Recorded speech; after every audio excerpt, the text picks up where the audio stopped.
Hi, I'm Mike from 1A Auto. We've been selling auto parts for over 30 years. We're dedicated to delivering quality auto parts, expert customer service, fast and free shipping, all backed by our 100% satisfaction guarantee. So visit us at 1aauto.com, your trusted source for quality auto parts. In this video, we're going to be working with our 2009 Nissan Rogue. We're going to show you how to remove and replace your right front CV axle on an all-wheel drive CVT vehicle. If you like this video, please click subscribe. We have a ton more information on this and many other vehicles. And if you need this part for your car, you can follow the link down in the description over to 1aauto.com. Here are the items you'll need for this repair.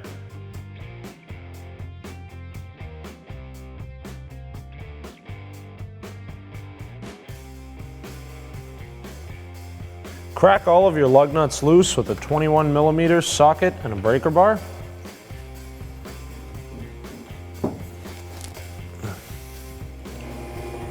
Raise and support your vehicle. We're using a lift to make this easier to show you what's going on, but this can easily be done at home with a jack and jack stands. Remove the rest of your lug nuts either by hand or with the help of a 21mm socket. These are kind of deep into the wheel, so it helps to use the socket. Remove your wheel and tire from the vehicle. Remove the cotter pin. Use a pair of needle nose pliers to bend it up straight. And then you can usually put one of the teeth through the loop and just pull your pin out. Using a wrench, in our case, we're using a 15. You're going to want to set this up to wedge it against the caliper. And just use one of your lug nuts, just hand tight to hold it there. You'll actually probably want to put one here to keep from damaging the threads as well. Using a 32mm socket and a breaker bar, break the axle nut loose and remove it. Remove the lug nuts as well as your wrench. Using a punch, go into the center divot of the CV axle and tap the splines loose from the hub with a hammer. Using the 19mm socket, remove the caliper bracket bolts. I'm using a long handle 1/2" ratchet, but you can start off with a breaker bar if yours are really stuck.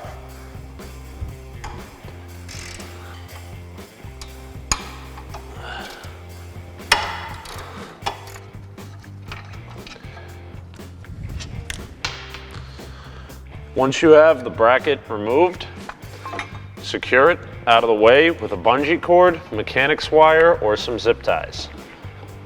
Remove your rotor. Disconnect the ABS sensor wire holders from the bottom of the strut. Remove the nuts and bolts from the bottom of the strut plate with a 21mm socket, ratchet, and wrench.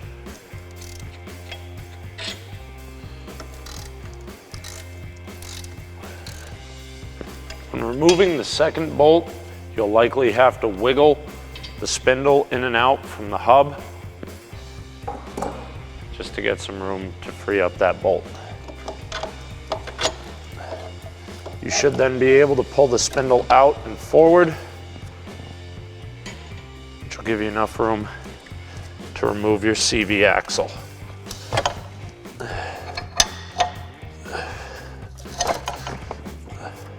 Remove the two 13mm bolts on the lock plate for the CV axle.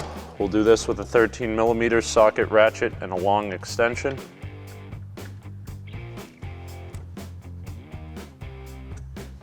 Remove the last bolt, and we'll slide that lock plate off with it.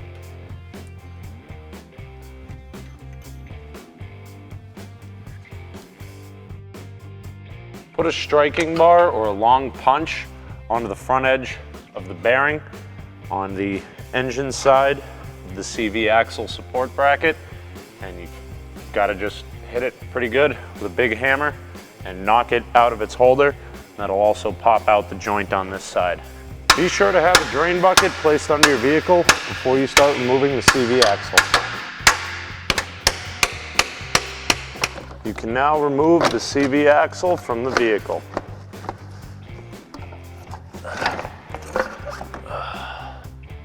Here we have our old part that we removed from our vehicle and our new part from 1AAuto.com.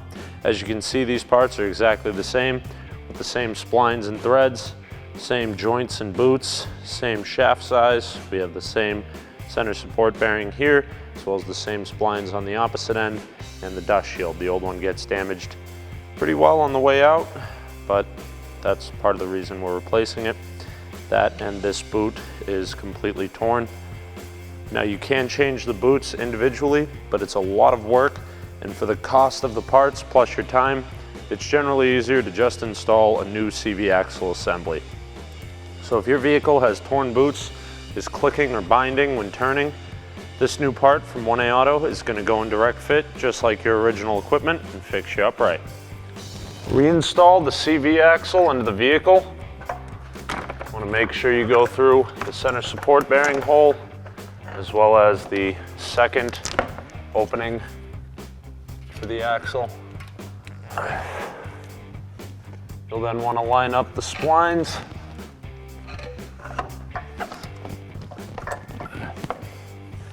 Into the differential. Once that's all lined up, you may want to knock the joint in with a rubber mallet. Reinstall the lock plate.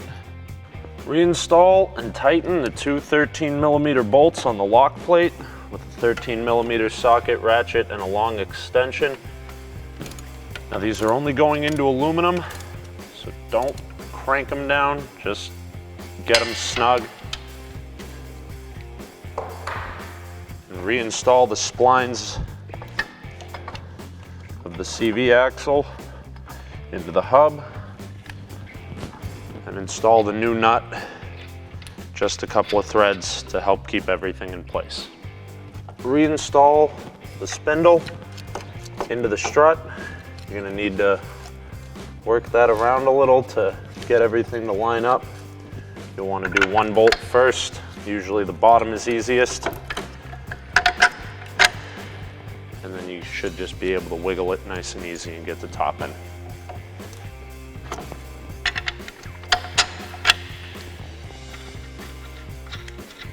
Reinstall the 21mm nuts. You can then tighten the bolts back down with the 21mm socket, ratchet, and wrench.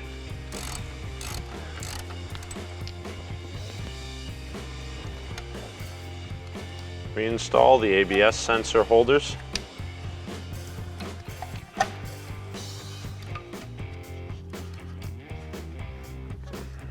Reinstall your brake rotor. Remove the hanger from the caliper. Reinstall that over the rotor. Reinstall the 19mm bolts by hand for the caliper carrier bracket. You can then tighten them down with the 19mm socket and ratchet. So install your wrench the other way to brace against the brake caliper. Don't forget to install the other lug nut here to keep that wrench from damaging any threads. Use your 32mm socket, and I'm going to use a breaker bar to get some leverage on this to tighten down that nut, and just pop it off and make sure if your new nut is a castle nut like ours is, that those tabs line up with the holes in the axle. Install a cotter pin,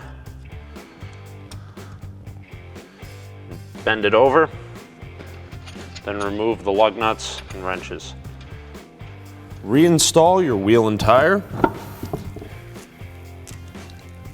as well as all 5 of your lug nuts. Now I'm just going to use a 21mm socket and bring the lug nuts down as tight as I can by hand using that. With the vehicle lowered partially, so just a little bit of weight is on the tires to keep them from turning, We'll torque our lug nuts to 80 foot-pounds in a cross pattern.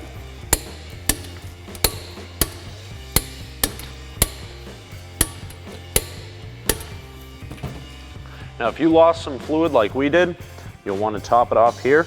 Use a small flat blade screwdriver to depress the tab and remove the dipstick. Always be sure to check, because these vehicles came with both conventional automatic transmissions and CVT or constantly variable transmissions, and they do take different fluids. Now, I measured how much I lost, so I lost about 1/4 quart. We'll refill that with a transmission funnel right through the fill tube.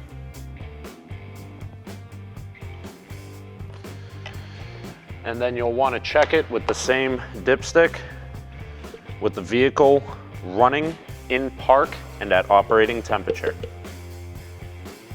Thanks for watching. Visit us at 1aauto.com for quality auto parts, fast and free shipping, and the best customer service in the industry.